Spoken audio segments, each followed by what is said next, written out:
1952 সনের ভাষা আন্দোলনে তরুণরা নেতৃত্ব দিয়ে এই দেশে ভাষার আন্দোলনকে ভাষাকে প্রতিষ্ঠিত করেছে। 69-এর গণ অভ্যুত্থানে এই দেশের তরুণ সমাজ নেতৃত্ব দিয়েছে।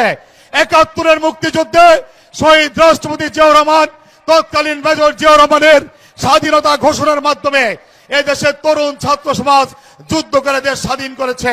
1990 সনে দেশনেত্রী বেগম খালেদা জিয়ার নেতৃত্বে বাংলাদেশের তরুণ ছাত্র সমাজ আরেকবার যুদ্ধ করে সংগ্রাম করে আরেকবার রক্তের বিনিময়ে এই দেশ থেকে খুনি এরশাদ স্বৈরাচারকে হাঁটিয়েছে। আবার এই জুলাই আগস্টের বিপ্লবে জাতীয়তাবাদী দলের আমাদের পার্টির ভারপ্রাপ্ত চেয়ারম্যান দেশনায়ক তারেক রহমানের নির্দেশে দেশনেত্রী বেগম খালেদা জিয়ার নেতৃত্বে আমরা এদেশের তরুণ সমাজ আবারও রাজপথে আমাদের শত সহস্র ভাই বোনের জীবনের বিনিময়ে দেশে এই খুনি ফ্যাসিস্ট হাসিনা সরকারকে হটিয়েছে।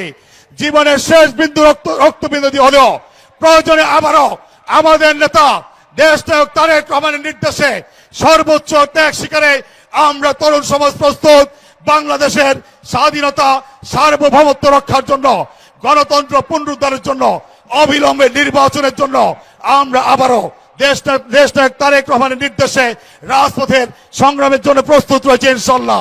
সকলকে ধন্যবাদ। জাতীয়তাবাদী স্বেচ্ছাসেবক দল জিন্দাবাদ। শহীদ রাষ্ট্রপতি জিয়াউর রহমান অমর হোক। দেশনেত্রী বেগম খালেদা জিয়া দীর্ঘজীবী হোক। আমাদের অহংকার, আমাদের নেতা তারেক রহমান জিন্দাবাদ।